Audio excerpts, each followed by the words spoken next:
And the grand finale is almost here. आपको पता चल गया है कि दोनों फाइनलिस्ट कौन से हैं। न्यूजीलैंड जो कि पहले फाइनलिस्ट बन चुकी थी, and now India would be facing New Zealand in the finals of the T20 world cup 2026। And what a superior game we witnessed. कल जिस तरह का सेमीफाइनल हमने देखा जहां पे इंडिया और इंग्लैंड एक दूसरे के मध्य मुकाबले हुए, इंडिया ने चार्ज किया और जबरदस्त ब्रूटल बैटिंग दिखाई, जिस तरह संजू सैमसन ने पुट अप किया पूरे स्कोर को आगे और 254 का टारगेट सेट करके दिया इंग्लैंड के लिए। बट इंग्लैंड भी बाज नहीं आया और दूर नहीं रहा। जिस तरह जिस अप्रोच से इंग्लैंड ने जो है वो बैटिंग की और सिर्फ 7 रन्स से जो है वो शिकस्त का सामना करना पड़ा। इंडिया को जो है वो 7 रन से जीत हासिल हुई। क्या हुआ, क्या डिफरेंस था, क्या एक माइन्यूट डिफरेंस, बिकॉज एक तरह की जब टीम्स होती है ना तो छोटे छोटे हाफ अ चांसेस को फुल में कन्वर्ट करना पड़ता है। कौन कर सका उसको फुल में कन्वर्ट और कौन नहीं कर सका, बस ये डिफरेंस था। एंड सबसे बड़ा डिफरेंस था the man on the screen, Bumrah. जाहिर सी बात है बुमराह एक अलग ही लीग का बॉलर है, जो मेरा ख्याल से इंग्लैंड और इंडिया में सबसे जो बड़ा डिफरेंस था that was Bumrah as well. बात करेंगे इस मैच के हवाले से, साथ ही साथ ओडीआई का स्क्वाड जो है जिसका ऐलान हुआ है, पाकिस्तान ओडीआई स्क्वाड का ऐलान हुआ है। टूर करना है बांग्लादेश का, 9th को टीम वहां से रवाना हो जाएगी और 11th मार्च को जो है हम सबसे पहला ओडीआई खेलेंगे। उसके हवाले से भी बात करेंगे because many uncapped players in the side, why, what performances, क्या वजह बनी, क्या सूरत हाल हुई, हम असेस कर सकते हैं, अज्यूम कर सकते हैं, क्योंकि कोई सामने आके बताता तो नहीं है कि किसको क्यों सिलेक्ट किया और किसको क्यों ड्रॉप किया। सो बात करेंगे इसके हवाले से। गुफ्तगू के लिए हमारे साथ मौजूद हैं शायद अस्सलाम वालेकुम and welcome to the show. वालेकुम अस्सलाम, कैसी हैं आप? खैरियत से? बिल्कुल खैरियत से ही हैं। बस करीब आ गया। अब तो इवेंट फाइनल जो है वो just 2 more days away, 1 day अवे, एंड देन संडे को जो है वो फाइनल हमें दिखेगा। एक्सपेक्टेशंस यही है कि न्यूजीलैंड और इंडिया एक कड़ाके का मुकाबला होगा और अहमदाबाद के मैदान में, जहां पे जनरली इंडिया के लिए कहा जाता है कि it is not a lucky ground for India. Last time जो ओडीआई वर्ल्ड कप था वो भी वहीं पे हारे थे। तौसीफ साहब को भी खुश आमदीद कहते हैं। तौसीफ अहमद साहब हमारे साथ मौजूद हैं। तौसीफ साहब अस्सलाम वालेकुम and welcome to the show. जी वालेकुम सलाम। सो शायद starting from you, India England, क्या डिफरेंस था आपके हिसाब से दोनों टीम? मेरे हिसाब से हमेशा जो है ना वो फील्डिंग रहती है। बिल्कुल। और मैं आपको हमेशा कहता हूँ कि देखें अपॉर्चुनिटी, आपने सैमसंग का कैच छोड़ा मेरे ख्याल में 8-10 रन पे, 15 रन पे, और उसके बाद वो कर गया। एक अच्छा प्लेयर फॉर्म में था, वो कैच नहीं छूटना चाहिए। तो खासतौर पे कप्तान जो फील्डिंग कर रहा था वहां पे, उसने कैच छोड़ दिया। 74 रन ऐड किए उसके बाद, 74 रन। वही मैं कह रहा हूँ कि अच्छे प्लेयर अच्छी टीम के खिलाफ जो चीज आपको उठाती है वो आपकी फील्डिंग उठाती है। और यही चीज इंडिया ने अगर देखा जाए तो जबरदस्त कैचेस पकड़ के आपको फील्डिंग की वजह से आपको मेरे ख्याल में मैच जितवा दिया। बिल्कुल। तो मैच तो बहुत जबरदस्त हुआ, बॉलर्स के साथ बहुत ज्यादती हुई है जिसके मैं सख्त खिलाफ हूँ। लेकिन बहुत खतरनाक कंडीशंस, कसम से बहुत ज्यादा। लेकिन बुमराह ने अपने आप को साबित करके दिखाया है। बुमराह की जिस तरह मैं बात करता हूँ कि नया बॉल, पुराना बॉल, स्लो वन, वो लड़का वो अलग लीग का बॉलर है। वो बहुत ही आगे है वो।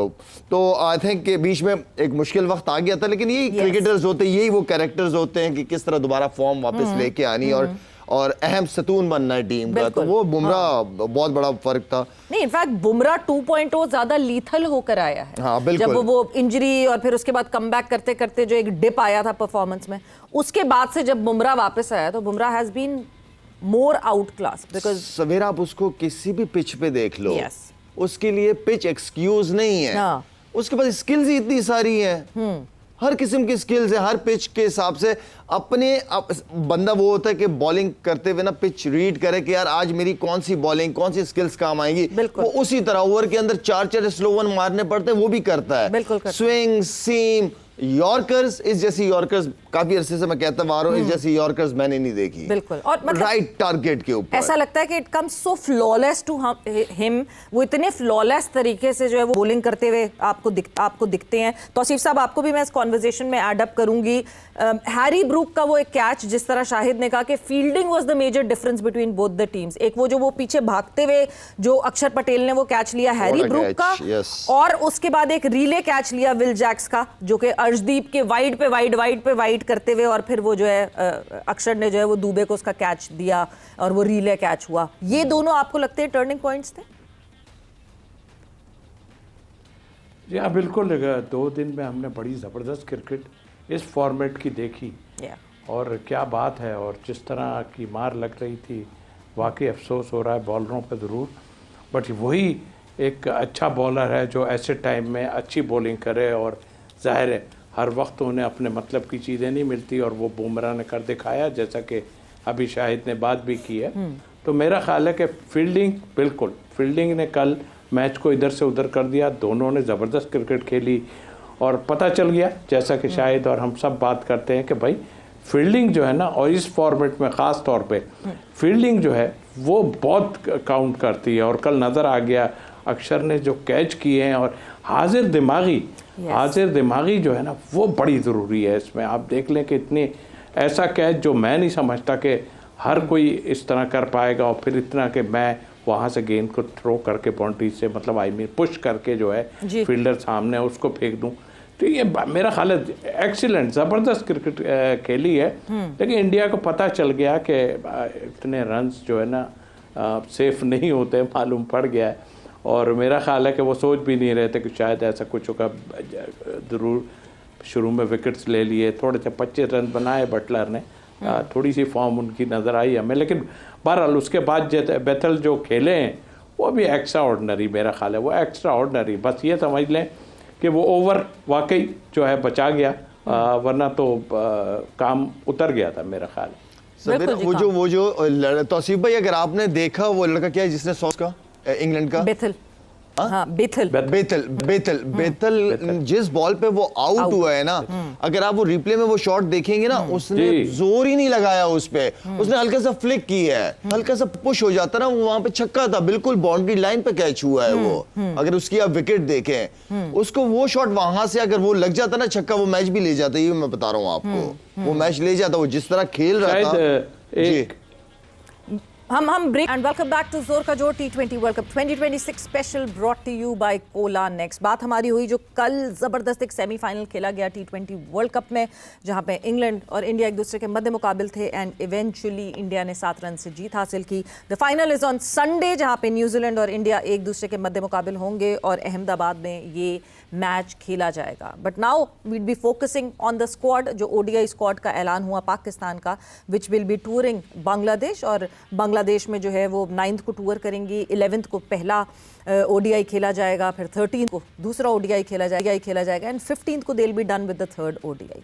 अब जो उसका स्क्वाड है उस पर बहुत सारे रिजर्वेशंस हैं लोगों के, कौन क्यों आया, किस परफॉर्मेंस पे आया, किस वजह से आया, वो सारी चीज़ें जो हैं उस पर ज़रा हम आगे अब बात करते हैं। बिकॉज कौन कौन से प्लेयर्स हैं और कितने प्लेयर्स हैं एक्चुअली जो कि अब इस स्क्वाड का हिस्सा बन रहे हैं। शायद ऑलमोस्ट 6 अनकैप्ड प्लेयर्स आपको दिख रहे हैं इस पूरी लिस्ट में, और जो नए नाम दिख रहे हैं उनकी बेसिस पे बहुत कुछ ऐसे प्लेयर्स हैं जिनको प्रूफ करना बड़ा मुश्किल है कि वो क्यों हैं स्क्वाड के हिस्से। सवेरा, पहली बात तो ये है कि जब भी टीम अनाउंस होती है, एक प्रेस कॉन्फ्रेंस होती है, चीफ सेलेक्टर आते हैं, बैठते हैं। गॉन आर द डेज, पता नहीं कब होती थी, पता नहीं समझ से बाहर है कि किस डायरेक्शन में किस जा रहे हैं। कोई एक चीफ सेलेक्टर होता है, सिलेक्शन कमेटी का पैनल बैठा हुआ होता है, टीम अनाउंस की जाती है, मीडिया वाले सवाल पूछते हैं कि आप इसको लेके आए, इसको बाहर बिठाया, क्यों बिठाया, वजूहात, तो क्लियर हो जाती है पिक्चर सारी।